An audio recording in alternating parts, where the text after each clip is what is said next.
성경을 읽다 보면은 다른 성경 창세기부터 요한계시록까지 다른 성경에는 없는 이게 뭐지? 라고 하는 성경에 꼭 사족을 단 것 같은 부분이 있는 성경책이 있습니다. 바로 시편입니다. 우리가 읽었던 시편 84편 위에도 표제가 붙어 있습니다. 누가 기록했는지 정확하지 않습니다. 그러나 우리 개혁교회 개혁주의자들은 이 표제 역시 하나님의 거룩한 섭리로 기록되었음을 수납합니다. 그래서 모든 개혁교회는 이 시편의 표제를 성경의 권위처럼 수납합니다.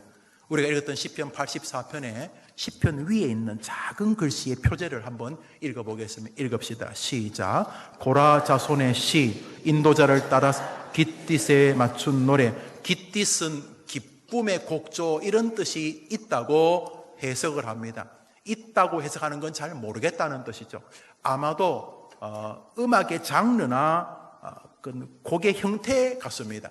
제가 우리 해림교회 그 취미 교양 강좌를 하면서 제가 그 라인 댄스를 3번 정도 참석을 했어요. 벨리 댄스 아닙니다. 배꼽 내놓는 거 아니고, 라인 댄스가 좋은 점은 서로 터치하지 않고 카우보이들이 카우보이 모자 쓰고 청바지 입고 혼자 추는 춤이 라인 댄스라는 거, 우리 교회에 아주 세계적인 강사가 있었어요. 이제 그분하고 배우는데 제가 그 3번 해보면 느낀 것이, 아, 내가 춤 체질이구나. 그걸 느낄 수 있어요. 거기 저는 처음 알았습니다. 그 강사님이 탱고, 지루박, 하여튼 별춤이 너무 흥겨워요.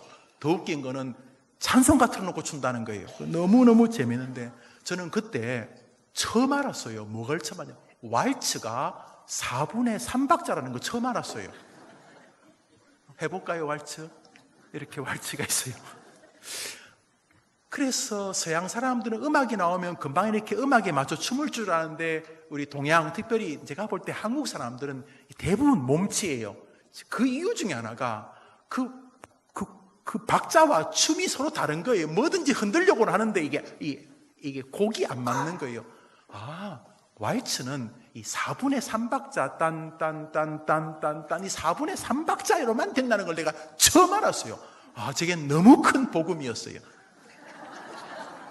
그런 것처럼 깃딧이라는 것은 이 노래를 흥겹게 부를 것이냐, 4분의 3박자로 부를 것이냐, 8분의 6박자로 부를 거냐, 4분의 4박자로 부를 거냐 같은 음악의 한 장르인데, 보편적으로 이 노래는 기쁠 때 불렀다, 이런 뜻이 깃딧에 담겨 있다, 이런 내용입니다. 여러 자료를 찾아보니 추수할 때 이 시편 84편을 많이 불렀다. 여러분 시편 보면은 성전에 올라가는 노래, 이건 성전에 올라갈 때 불렀다. 여기 깃딧에 맞춘 노래, 인도자에 따라 모내기 할 때 얼쑤 하면서 앞에 모내기 하면 노래 부르는 거 있지 않습니까? 추수하면서도 부르는 노래가 있는 것처럼 인도자가 그렇게 앞에 시작을 하면 뒷사람이 따라가는, 그래서 추수의 노래, 특별히 이스라엘 사람들에게 물이 중요한데 물이 별로 안 좋으니까 이 포도즙을 이렇게 물에 집어넣어서 좀 가라앉혀서 물에 냄새가 나니까 이 포도즙 물, 그러니까 우리로 말하면 숭늉처럼 만들어 먹. 그래서 이스라엘 사람에겐 포도가 굉장히 중요한데 포도를 이렇게 짜서 즙을 만들 때, 그래서 포도 추수 시절에 불렀던 노래라, 이렇게 사람들이 이야기를 합니다. 고라 자손의 시, 고라 자손이 지은 노래다, 시다, 이런 뜻이 되는 것이죠. 왜 표제를 이렇게 설명하냐 하면, 이 표제가 이 성경을 우리 시대에 이해하는 좋은 관문이기 때문입니다. 고라 자손이 기쁘게 불렀던 노래, 그러나 알다시피 이 시의 저자들이라고 보여지는 고라 자손, 고라 가문에게는 이렇게 기쁘게 하나님을 찬양이 어려운 슬픈 과거가 있었습니다. 우리 모두가 지금 하나님을 예배하러 왔지만은 사실은 우리 안에 작은 주름 잡힌 것들이 다 있잖아요. 과거에 지었던 죄, 인간관계에서 금이 가서 아직 봉합되지 않은 서운한 마음들, 가족 간에, 부모 자식 간에, 부부 간에, 형제 친척들 간에, 교인들 간에 과거의 아픔을 그대로 가지고 이 자리에 우리 나오지 않았습니까? 고라 자손의 시는 바로 그 부분을 우리에게 상고하게 합니다. 고라 자손의 슬픈 역사는 출애굽 시절로 올라갑니다. 우리 민수기 16장을 읽어보겠습니다. 읽읍시다. 시작. 레위의 증손 고핫의 손자 이스라엘의 아들 고라와 다단과 아비람과 벨렛의 아들 온이 당을 짓고 이스라엘 자손 총회에서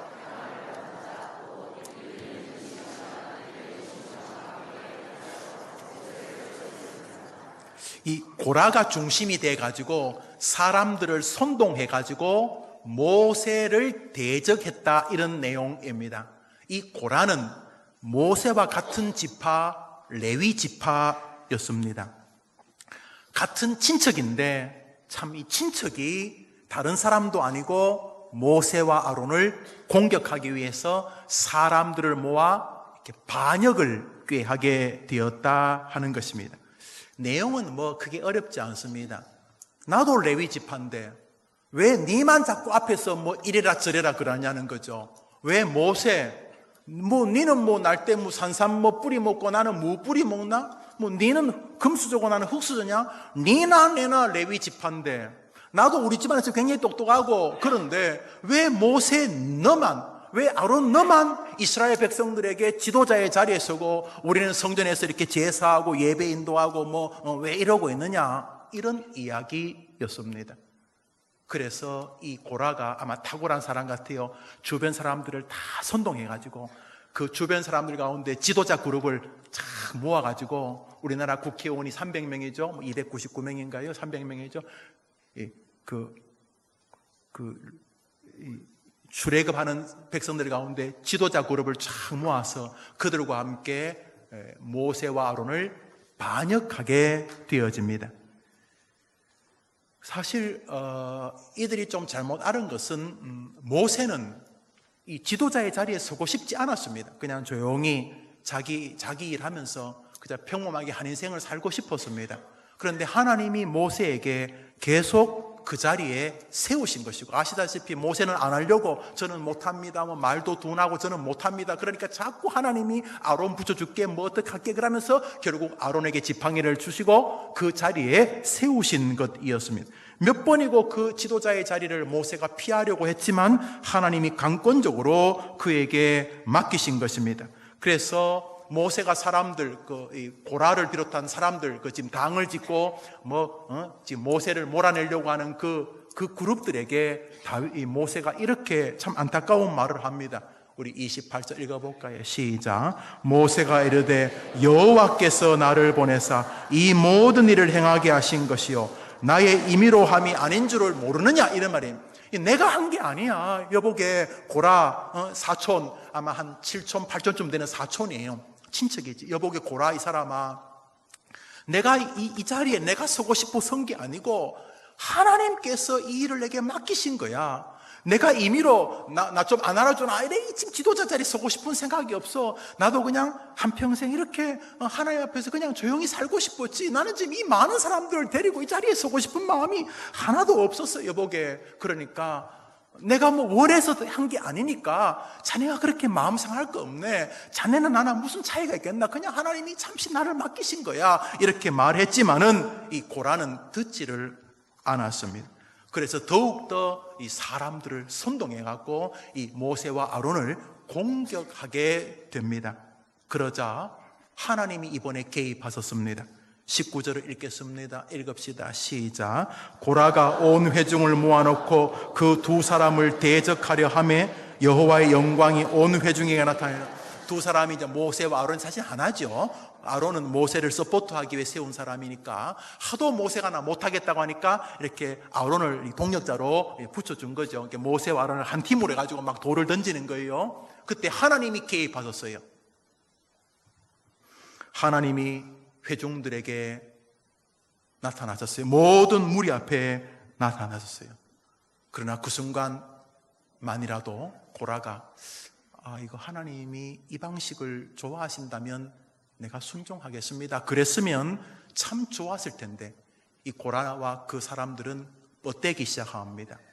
그러자 하나님이 그 고라 자손과 그 250명을 비롯한 그 수동자들을 심판하십니다.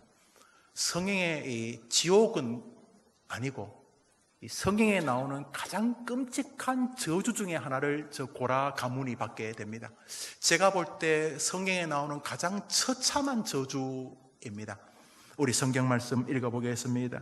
시작. 이 모든 말을 맞자마자 그들이 섰던 땅바닥이 갈라지니라. 땅이 그 입을 열어 고라에게 속한 모든 사람과 그들의 재물을 삼킴에 산채로 수월에 빠지며 땅이 그 위에 덮이니 그들이 회중 가운데 망하니라. 하나님께서 경고하셨는데 그들이 자꾸 당을 지으니까 그들이 서 있는 땅을 확 가르쳤습니다.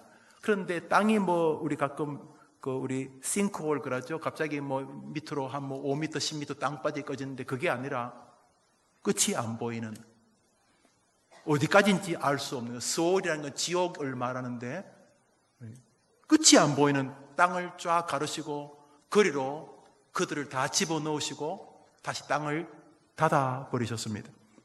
모두가 경악했을 것입니다. 반역의 주역이었던 고라는 당연히 죽었고 동조자들도 다 죽었고 250명은 아예 불에 타 죽었습니다. 가장 참혹한 죽음을 겪었고 그 이후로부터 고라라는 이름, 이스라엘 사람들의 고라라는 이름은 우리의 그 을사오적, 이 사람들에게 너무 뒤집어 씌우는 좀 문제는 있습니다만 여튼간에 이완용 이러면서 그냥 고라라는 이름은 이스라엘 모든 사람들에게 하나님을 대적한 사람, 하나님의 방식을 대적한 사람, 하나님의 반역자, 이런 상징어가 되었습니다. 그래서 고라 그러면 누구나 입을 떼고 싶지 않는, 고라 이라면 사람들이 저 집안은 아니야, 저건 저주받은 집안이, 이게 고라였습니다. 그러나 하나님은 자비의 하나님 아니십니까? 고라를 징계하셨지만 그 후손들에게는 은혜와 기회를 여전히 베푸셨습니다. 고라가 저주받았지만 고라의 후손들에게는 은혜를 거두지 않으셨습니다. 그대로 두셨습니다. 이제 고라의 자손들은 자기 할아버지, 아버지, 그들의 뒷모습을 보았습니다. 고라의 자식들의 마음 안에 무슨 마음이 들었는가? 이 고라의 후손들은 그 이후로 모세, 느보산에서 죽는 모세, 여호수아, 다윗, 수많은 일명 잘 나가는 사람들, 여튼간에 그것이 종교적이든 정치적이든 경제적이든 한때 세상을 호령하는 사람들을 가만히 본 것입니다. 그리고 고라의 후손들이 이런 결론에 도달한 것입니다. 이 세상에서 가장 존귀한 일은 모세처럼 총 나간다 칼 나간다는 높은 자리에 서는 게 아니라 하나님을 경배하는 것이구나. 고라의 후손들이 이것을 깨달은 것입니다. 자기 조상들의 슬픈 역사를 되새기면서 일장춘몽 같은 것들 다 사라지고 남는 것은 주님과 함께하는 믿음뿐이구나 하면서 그 후에 고라 자손들은 하나님의 은혜를 높은 자리에 서는 것보다 훨씬 더 좋아했습니다. 그들의 조상은 왜 너만 그렇게 이러냐 저러냐 높은 자리 서냐, 나도 높은 자리 서겠다 그랬는데 그 후손들은 그 높은 자리라고 하는 그 자리에 섰던 사람들의 모든 여정을 뒤새겨 보면서, 저 청와대에 갔던 사람들의 족적을 되새겨 보면서, 저 높은 자리에 갔던 사람들의 족적을 되새겨 보면서 깨달은 것입니다. 성경 말씀 시편 84편 우리가 읽었던 본문의 1절을 읽겠습니다. 읽읍시다. 시작. 할렐루야. 만군의 여호와여, 권세와 명예가 아름다운 것이 아니라 주의 장막이 너무도 사랑스럽습니다. 주님, 내가 기뻐하는 것은 주님이 계신 성전입니다 라고 이 후손들의 인생관이 바뀐 것입니다. 아십니까? 시편에 11편이나 고라 자손의 시가 기록되어져 있습니다. 조상들은 저주의 화신이었지만은 믿음을 붙잡는 후손들에게는 지금도 하나님이 자비를 베풀어 주신 줄 믿으면 아멘 해 보십시오. 우리 교인들 가운데 부모님이 무당이 있으십니다. 괜찮습니다. 가게에 흐르는 저주 그런 거 없습니다.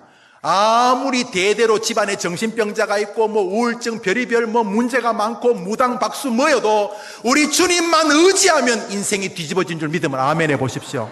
우리 하나님은 조상이 잘못했다고 후손들도 무조건 저주하는 분이 아닙니다. 조상이 극악 무도한 악인의 대명사라 할지라도 하나님께로 돌아온다면 마치 과거는 아무것도 없었던 것처럼, 마치 과거는 잊어버리신 것처럼 여러분들에게 자비를 베푸시는 하나님인 줄 믿으면 아멘 해보십시오. 이 고라 후손들은 하나님 중심으로 살자, 그것만이 영광이다 라고 하는 결론에 도달한 것입니다. 그 후 고라 자손은 찬양대 그리고 성전 문지기의 역할을 감당하게 됩니다. 주의 전에 살고자 하는 이 찬양이라는 것이 예배당 안에서, 성전 안에서 주님을 경배하는 것이라고 치면 저 성전 문지기는 예배당 안으로 들어가는 사람들과 함께 교제하는 곳인데, 같이 예배 중심이나 예배당 안이나 예배당 밖이나 이 고라 자손들은 늘 이 성전, 이 주님 계신 곳에서 자신의 인생들이 발견되기를 원했던 것입니다. 부귀영화가 아니라 주님 계신 언저리에서 자기의 존재가 발견되는 것이 가장 귀하다, 이런 결론에 도달했던 것입니다. 조상들의 저주받음이 후손들에게 복이 된 정말 멋진 케이스가 아닐 수 없습니다. 그러나 대부분의 주석가들은 여기까지만 동의를 합니다. 무슨 말이냐 하면 시에 흐르는 모든 문체나 글의 전개 방향, 그리고 쓰는 어휘들, 그리고 역사성을 뒤집어 볼 때 이 시의 저자는 다윗인 것이 거의 확실시된다 하는 것이 복음주의 주석가들의 공통적인 의견입니다. 저 역시 시편 84편의 저자를 다윗이라고 봅니다. 그러면 고라 자손의 시라는 말은 무엇인가? 이런 것입니다. 고라 자손이 다윗이 지은 시를 노래했다. 다시 말해 다윗의 시를 고라 자손이 노래한 시라고 해석하는 것이 옳다는 것입니다. 성경 전반을 볼 때 다윗의 생애를 보고 성경 전반에 흐르는 다윗의 인생관과 정신세계를 볼 때 시편 84편은 고라 자손이 부른 다윗의 노래라고 불러야 할 것입니다. 만군의 여호와여, 주의 장막이 어찌 그리 사랑스러운지요. 다윗은 분명히 저 시를 고난받을 때 썼을 것이 확실합니다. 자기가 한 것은 주님 위해 산 것뿐인데 사울에게 시기를 받아 도망 다녀야 했습니다. 좀 안정되나 싶었더니 이번엔 친아들 압살롬이, 주소는 아들 아닙니다. 자기가 낳은 아들입니다. 이 압살롬이 쿠데타를 일으켜서 이번에는 자식을 피해 도망을 다녀야 했습니다. 특별히 압살롬의 도망은 심각했습니다. 이스라엘 수백만 명의 99%가 압살롬을 지지했기 때문입니다. 압살롬은 정말 탁월한 사람. 제가 말씀드렸듯이 성경에서 나오는 가장 정치적인 인물, 정무 감각이 뛰어난 사람은 압살롬입니다. 아니, 그 아버지를 뒤집는 거 보십시오. 다윗. 압살롬은 보통 사람이 아니었습니다. 그런데 정말 참혹하지요. 장인에게 피해 도망다니는 것도 참 그렇지만 친자식에게 도망다니는 것은 이건 정말 부끄러웠을 것입니다.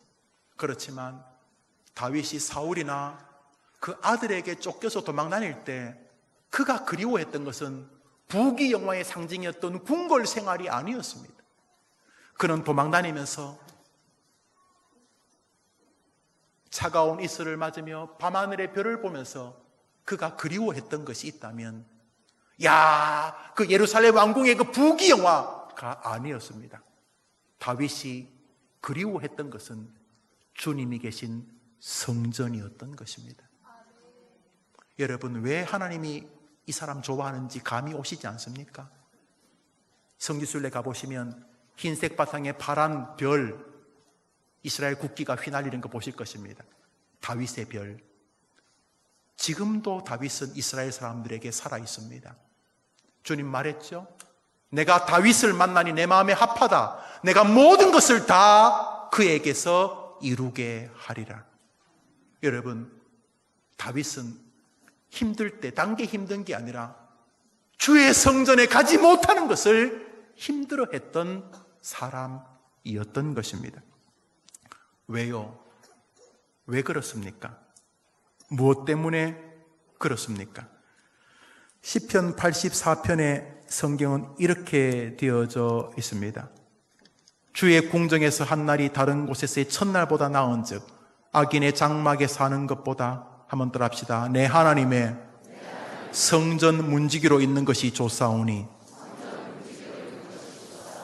도대체 이 왕이 왜 성전 문지기가 왕의 자리보다 좋다고 말하는 것입니까? 만약 이게 쇼라면, 입술만의 그 어떤 뭐랄까요, 가식적인 표현이라면 이게 성경이 되겠습니까? 이 양반 진짜 그래 믿고 살았던 것입니다. 세상 속에서 천년을 사느니 구주와 함께 하루를 살겠네. 이 양반의 정신세계였습니다. 그는 도망다니면서도 아픈 것은 궁궐에 호위호식하는 자리로 복귀 못하는 것이 아니라 예루살렘 성전으로 가 주님께 예배하지 못하는 것이 아팠던 사람입니다. 하나님이 그 다윗을 축복하셔서 그의 가문을 영원한 왕족이 되게 하셨습니다. 조선 2조 500년, 굉장히 역사를 볼 때 500년 왕이 이어간 거 굉장히 큰 겁니다. 웬만한 나라들이 500년 왕이 일어나면 별로 없거든요. 그런데 예수는, 이 다윗은 언제까지 왕노릇합니까? 영원히 왕노릇합니다. 다윗의 후손으로 만왕의 왕 예수가 오셨기 때문입니다. 할렐루야. 다윗이 예루살렘 성전을 짓는 헌금을 거의 다 하죠. 예루살렘 성전은 현재 그 고고학적 가치 말고 그 재료비만 2조가 넘는 돈, 금으로 지었습니다. 중간중간을. 예루살렘 성전은 그 액면가가 2조가 넘는 성전이었습니다. 수천 년 전에 그 모든 헌금을 거의 다 다윗이 했습니다. 거부였습니다. 다윗이 밟는 땅이 전부 자기 거였습니다. 사랑하는 여러분, 하나님이 계신 전을 사랑하면 동일하신 하나님이 여러분에게도 복을 줄 줄 믿으시기를 바랍니다. 믿으시기를 바랍니다. 그러면 왜 왕위보다 이 성전에 있는 문지기를 원했느냐 하는, 왜 그러냐? 그건 뭔데? 성전에는 하나님이 계셨기 때문인 것입니다. 성전 문지기는 성전 문지기가 되고 싶다는 뜻이 아닙니다. 성전 문지기로라도 성전 곁에 있고 싶다, 이런 뜻입니다. 예배당에 못 들어가고 마음껏 이곳에 예배하는 성도들의 반열에 못 서도 저 뒤에서 예배 시간에 흘러나오는 찬송 소리만이라도 나도 들을 수 있으면 나는 기쁩니다. 이 다윗의 성전을 향한 마음은 3절에 잘 나와 있습니다. 읽어봅시다. 시작. 나의 하나님 만군의 여호와여, 주의 제단에서 참새도 제 집을 얻고. 지금 이 저자가, 이 다윗의 시를 고라자손이 불렀다면 고라자손도 이 시를 동감하는 거죠. 고라자손이 다윗이 지금 뭘 부러워합니까? 누구를 부러워합니까? 참새와 어디 사는 참새와 제비. 예, 이거는 말이 안 되는데 어떻게 참새와 제비가 이렇게 지금 날아다니면 여러분 어떤 일이 벌어집니까? 나보고 잡으라 그러겠죠? 그런데 성전에 참새와 제비가 와서 어디 둥지를 만들어다 보면 상상이죠. 성전에 참새와 제비가 있다면 나는 그들이 더 부럽습니다. 상징적인 표현이죠. 주의 전을 사랑하는 마음, 이것이 여러분의 남은 생의 흥망성쇠를 결정하는 줄 믿으시기를 바랍니다. 성전을 왜 이렇게 이 사람이 그리워하는가? 나는 성전 문지기라도 너무 좋다는 말을 왜 하는 것인가? 이 사람 고라자손은, 이 사람 다윗은 성경을 알았습니다. 기독교의 교리를 정확히 인지하고 있습니다. 왜냐하면 주님이 계신 곳, 결국 성전 문지기가 되었다는 말은 성전에 계신 주님 곁에 있고 싶다는 뜻이었. 그것을 우리가 알 수 있습니다. 왜요? 우리 시편 한 절 읽읍시다. 73편입니다. 시작. 한 번 더 읽읍시다. 시작. 하나님께 가까이 하는 것이 복인 줄을 알았기 때문입니다. 그러므로 이 사람은 이 의주적인 표현입니다. 주님 곁에 있고 싶습니다. 이 표현이 주님 성전의 문지기라도 되고 싶습니다 라는 표현으로 표현되었던 것입니다. 여러분이 호흡이 끝나는 마지막 날까지 다윗처럼 주님 가까이 있기를 바라는 영성의 소유자 되기를 축복합니다. 왜요? 진짜 복은 하나님께 가까이 하는 것이 진짜 복이기 때문입니다. 세상에 이게 복이다 저게 복이다 하면 정치 그 높은 자리에 올라가는 게 복인지 정말 모르겠어요. 특별히 우리나라의 근대사를 볼 때 뭐 논란이 되고 있는 이승만 또는 뭐 김구를 빼더라도 최근에 우리가 기억하는 그 이후의 대통령들을 보더라도 저 양반들이 대통령 안 했으면 훨씬 더 안 좋았겠나 이런 생각을 참 많이 하지 않습니까? 그거 복인 줄 알고 그 높은 자리에만 올라가려고 하지 않습니까? 또 뭐 재산이 많아가지고 형제지간에 뭐 재판하고 원수하고 뭐 원수되고 이런 거 많이 보지 않습니까? 뭐 다 그런 건 아니지만 그래서 야 저게 진짜 복인지, 그리고 유수한 학위를 가지고 그 공부한 것 때문에 어느 자리에 올라갔다가 그만 그 자리에서 심각한 문제가 벌어져가지고 정말로 천추의 한을 쌓는 분들도 우리 많이 보지 않습니까? 야, 평소에는 그게 복인 줄 알았는데, 야, 그게 복인 줄 알았는데, 복 아닌가? 우리는 정확히 복을 모를 수밖에 없습니다. 그거 좋은 줄 알았는데, 그거 잡는 순간 인생이 이상해지고, 또 반대로, 아이고, 그게 복이 아닌 줄 알았는데, 나중에 보니까 그게 복이 될 때가 정말 많지 않습니까? 여기 확실한 복이 있습니다. 하나님께 가까이 하는 것이 여러분에게 복이 됩니다. 돌아가실 때까지 하나님과 가까이 하려고 몸부림치십시오. 여러분이 할 수 있는 모든 힘을 다해 하나님과 가까이 하려고 하십시오. 성전에 문지기라도 있고 싶다는 말은 주님 곁에 있게 해달라는 간절한 열망의 소원이었습니다.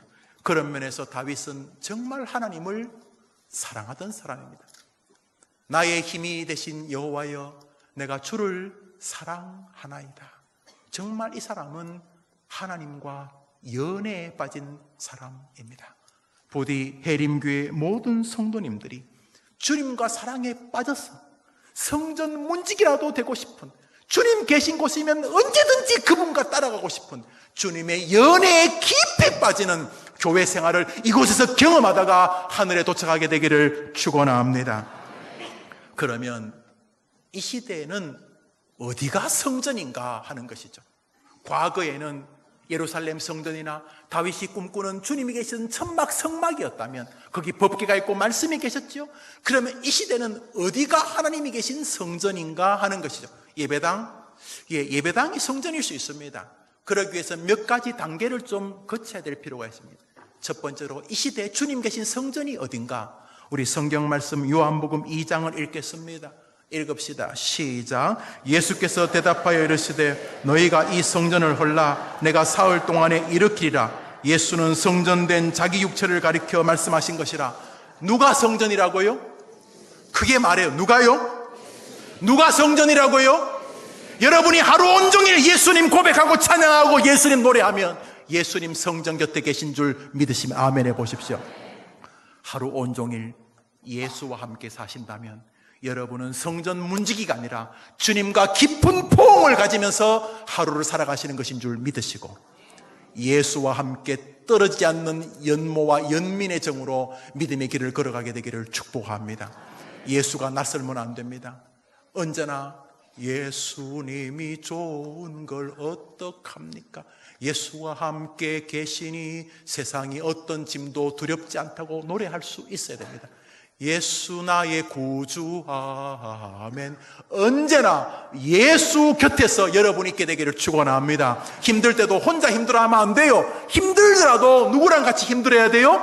예수. 그게 뭡니까? 기도입니다. 여러분 기도 다 하고 누구 이름으로 기도합니까? 왜요? 그것이 성전 가까이 있는 방법이기 때문입니다. 우리 해림교회 성도님은 다른 건 몰라도 예수 곁에서 죽으나 사나 예수 붙잡고 살아 성전, 우리 하나님 계신 곳에서 승리해야 되기를 축원합니다. 결국 예수의 이름을 부르는 바로 그곳이 이 시대의 성전입니다. 사랑하는 여러분, 그런 면에서 예수님이 멀면 안 됩니다. 굳이 예루살렘 성전 안 가셔도 됩니다. 자기가 있는 그 자리에서 예수를 높이고 예수를 고백하고 예수의 사명을 받아 예수님이 원하는 대로 복음 전파의 길을 걸어가려고 예수와 동행한다면 바로 주님이 여러분과 함께 하시는 것인 줄 믿으시기 바랍니다. 이 시대 성전 문지기는 예수를 노래하는 사람입니다. 이 시대 성전 문지기는 예수를 높이는 사람입니다. 예수 안에서 승리하게 되기를 축원합니다. 예수와 떨어진 인생은 망가진 인생입니다. 그러므로 교회를 많이 다니지만 예수와 상관이 없는 기독교인은 죄송하지만 아직 기독교인이 아닙니다. 기독교는 성전이신 예수님과 함께하는 종교이기 때문입니다. 기도도 예수님 이름으로, 구원도 예수님 이름으로, 천국도 예수님 이름으로 도착하게 된 줄 믿으시기를 바랍니다. 또 하나 주님이 계신 성전이 있습니다.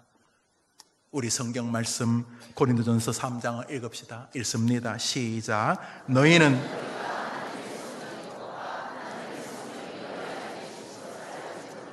누가 성전이라고요?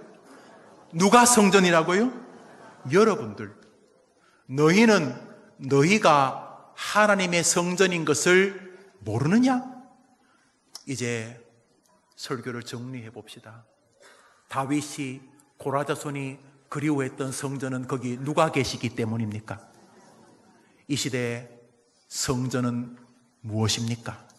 하나님이 임재하신 곳이 성전입니다. 그러므로 여러분이 날마다 여러분 안에 하나님이 계심을 기억하고 산다면 여러분은 현대판 시편 84편의 기자의 복을 누리게 될 것임을 확신하기를 바랍니다. 여러분 멀리 안 가셔도 됩니다. 예수님을 구주로 고백하며 하나님을 마음에 모시고 사는 여러분이 바로 성전의 문지기요, 예수님을 마음에 모시고 주님을 기꺼이 주로 고백하며 믿음의 길을 가는 여러분이 바로 걸어다니는 하나님의 임재인 성전이기 때문입니다. 그러므로 함께 예수를 구주로 고백하는 사람들이 모인 믿음의 공동체 교회가 당연히 성전임에 틀림이 없습니다. 함께 모여 믿음을 강화하는 해림의 가족들 되기를 주의 이름으로 축원합니다. 결국 오늘 성경은 핵심이 하나입니다. 다윗과 고라자손이 노래하는 것은 오 하나님, 저는 하나님하고 함께 있고 싶습니다. 그러면 하나님이 지금도 빙그레 웃으며 복을 줄 줄 믿으면 아멘 해보십시오. 그러므로 여러분이 쇼라도 하셔. 그리고 그것이 진심이 되도록 살아가십시오. 모여 함께 합시다. 하나님, 저도 고라자손처럼 다윗처럼 하나님과 함께 살고 싶습니다. 그것이 자신의 고백이 되기를 바라며 아멘 해보십시오. 소망한다는 바로 그것을 하는 것입니다. 소망한다는 한 달 동안 아침부터 저녁까지, 그리고 잠자리에서 일어나는 하루를 5개의 사이클로 나누어서 하루를 5등분 해가지고 5등분 내내 하나님과 함께 하려고 하는 것이 소망 한 달입니다. 시편 84편의 복을 나도 한번 받아보자 하는 것이 소망 한 달입니다. 우리 소망 한 달 프로그램을 봅시다. 소망 한 달 1, 2, 3, 4, 5. 하루는 5개로 나눠집니다. 밤에 잠자서 아침에 일어나는 순간, 침상에서 기상하는 순간까지, 기상에서 점심 식사 금방까지, 점심에서 저녁까지, 저녁에서 잠자리 드는 과정까지, 보통 이 시간에 퇴근하거나 뭐 교회에 오시거나 뭐 헬스 하시거나 그러면 안 되겠지만 소주 한잔 하시거나 이제 그러시겠죠. 5번째는 하루 일과를 다 마치고 침상으로 돌아옵니다. 하루를 5등분 합니다. 5등분 동안 멘토와 교역자들과 최종적으로 저가 여러분들의 삶을 간섭합니다. 특별한 간섭이 아니라 아침에 눈을 뜨면 4시에서 6시 사이에 하루를 시작하게 합니다. 첫 번째로 침상에서 아침 기상까지, 밤에서 아침에 눈 뜨는 순간까지. 한번 더 합시다. 감격이. 한번 더 합시다. 감격이. 아침에 제일 먼저 눈을 뜨면서 이렇게 말합니다. 우리 읽어봅시다. 읽습니다. 감사를 읽어볼 시작.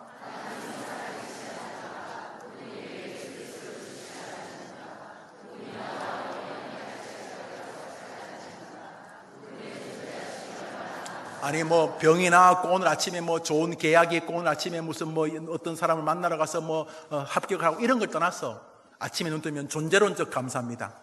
나의 하나님은 전능하신 분이시다. 그분이 지금도 살아계신다. 그분이 나를 위해 자기 아들까지 주신 분이다. 그 전능자가 내 아버지니 그분이 모든 것을 하실 수 있는 전능자니 내가 어찌 감사하지 않을 수 있는가. 이것은 하나님의 존재에 대한 감사입니다. 그저 내가 병이 나왔고 아프고 이런 거 다 떠났어. 하나님의 존재하심을 감사하는 것입니다. 두 번째로 기뻐하는 것입니다. 2번 읽읍시다. 시작.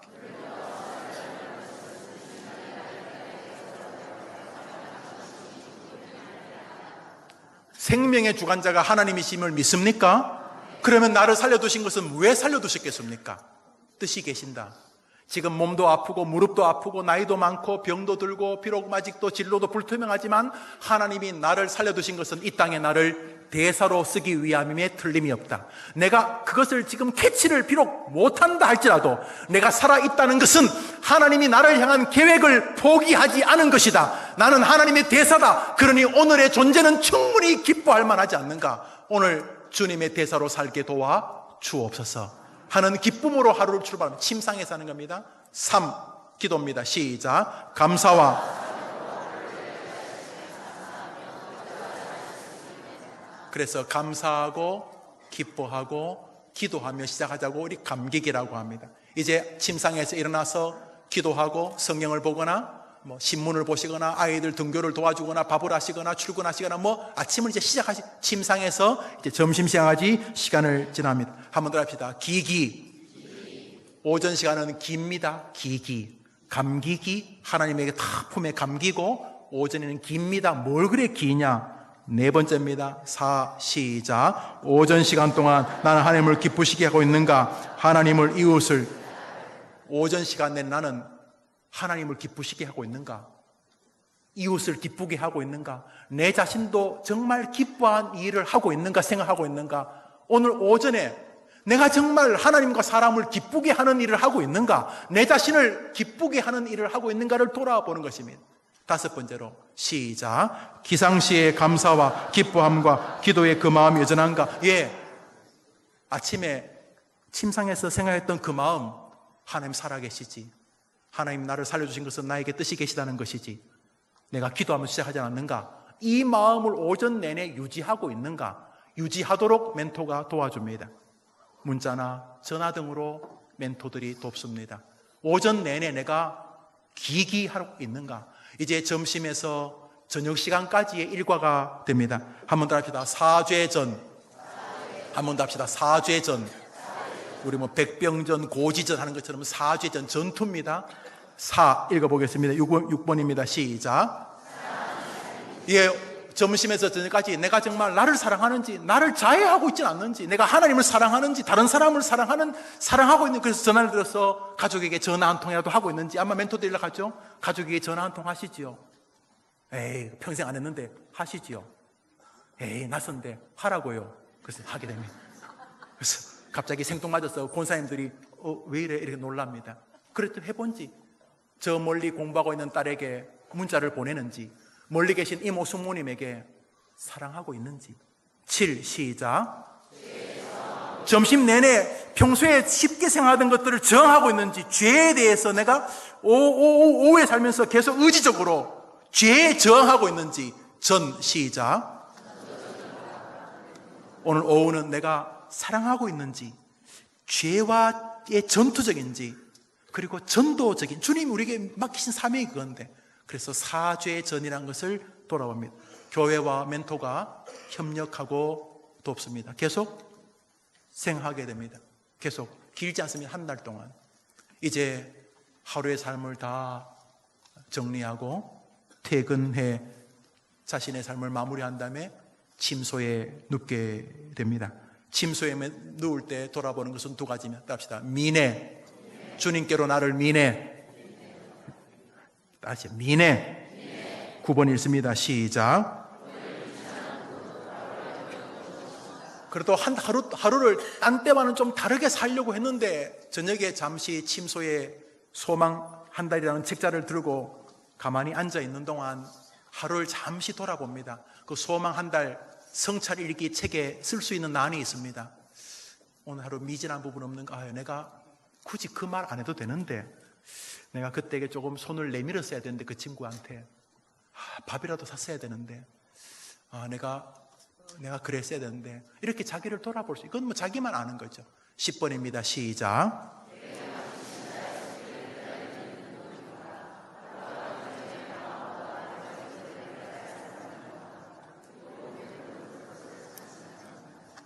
마지막은 주무시기 전에 오늘 내가 손을 내밀어야 될 사람이 없는가? 가족인가? 옆에 있는 이 사람인가? 멀리 계신 부모님이신가? 많이 뒤틀린 교회 집사님, 성도님이신가? 오늘 하루를 마감하기 전에 내게 맡기신 한 사람을 기억합니다. 그때 잠시 밤에 늦었지만 문자라도 보내든지 전화하든지 아니면 그를 위해 기도하든지. 그래서 하루가 끝나기 전에 오늘 내가 아니면은 손을 내밀 자가 없는, 나보다 훨씬 잘 살지만은 내가 아니면 그 사람은 예수 믿지 않을 것 같은 그 한 사람을 저녁에 잠시 돌아봅니다. 그리고 성찰 일기를 쓰고 잠자리에 드는 것이 하루 일과입니다. 이 기간 동안 계속 멘토들은 여러분이 그렇게 생각하고 살아가도록 돕습니다. 물론 쉽지 않습니다. 낯설고 굉장히 어색하고 어떤 사람은 정신이 없다고 하지만 이틀 3일이 지나면서 직원들에게 처음 전도했다는 분도 계시고 비로소 가족에게 사랑한다는 말 했다는 분도 계시고 그리고 자신이 얼마나 신앙과 멀리 떨어진 세상에 많이 물들어 있었는지를 보게 되었다는 분도 계시고 특별히 자녀들이 아빠와 엄마를 바라보는 눈에 작은 변화를 느낄 수 있었다는 분도 간증을 듣습니다. 그리고 주무시기 전에 하루의 삶을 교회가 장만한 저의 전화입니다. 그 전화로 여러분이 문자를 하나 보내주십니다. 제가 볼 때 너무너무 귀합니다. 정직한, 그건 오직 저만이 봅니다. 그리고 제가 여러분에게 아침에 하루를 점검하고 살 수 있는 말을 문자로 답으로 드립니다. 이렇게 해서 하루를 마감합니다. 그래서 우리는 이 10가지를 합니다. 우리 읽어볼까요? 시작. 감격이, 기기, 사제전, 민해. 그저 말을 만든 워드프레이입니다. 앞자리를 따서 감사하고 기뻐하고 기도하고 내가 오전 내내 그 기쁨을 유지하고 있는지, 기쁘시게 하고 있는지, 오늘도 오전에 맡았던 그 기쁨, 그 기도를 유지하고 있는지, 사랑하고 있는지, 죄와 싸우고 있는지, 전도하고 있는지, 오늘 하루 미진한 부분 없는지, 내가 도와야 될 그 사람이 누구인가를 돌아보면서 한 달을 살아갑니다. 이것이 다 뭡니까? 주님 곁에 있고자 하는 바로 시편 84편 다윗의 마음입니다. 하루 온종일 주님과 함께하고자 하는 우리 소망한 달 2기들과 1기들 그리고 우리 모든 성도들에게 이번 한 달 하나님이 크신 은혜 주기를 주의 이름으로 축원합니다. 주님 곁에 사는 자가 복이 되는 줄 믿으면 아멘 해보십시오. 오늘은 제가 축도하고 예배를 마치겠습니다. 우리 한번 다 같이 자리에 일어나실까요? 일어나셔서 우리 같이 축도합니다. 우리 기도하겠습니다. 여호와는 내게 복을 주시고 너를 지키시기를 원하며 여호와는 그 얼굴을 내게 비추사 은혜 베푸시기를 원하며 여호와는 그 얼굴을 내게로 향하여 드사 평강 주시기를 원하노라. 구주 예수님의 은혜와 하나님의 사랑과 성령의 교통하심이 주님과 함께 살겠습니다. 주님 곁에 사는 것이 최고의 복입니다. 예수님 묵상하며 살겠습니다. 내 안에 계신 주님을 바라보며 살겠습니다. 함께 예수를 고백하는 교회의 성도들과 함께 살겠습니다. 다짐하고 돌아가는 귀한 해림의 모든 성도들과 특별히 소망 한 달 1기를 마치고 2기의 멘토가 되는 우리 멘토들과 소망 한 달 믿음으로 2월을 살아보려고 결심하는 2기 모든 순례자들과 그리고 이 일에 같이 3기, 4기로 동참하게 될 우리 모든 해림 성도들의 믿음의 여정 위에 영원토록 함께 있을지어다. 아멘.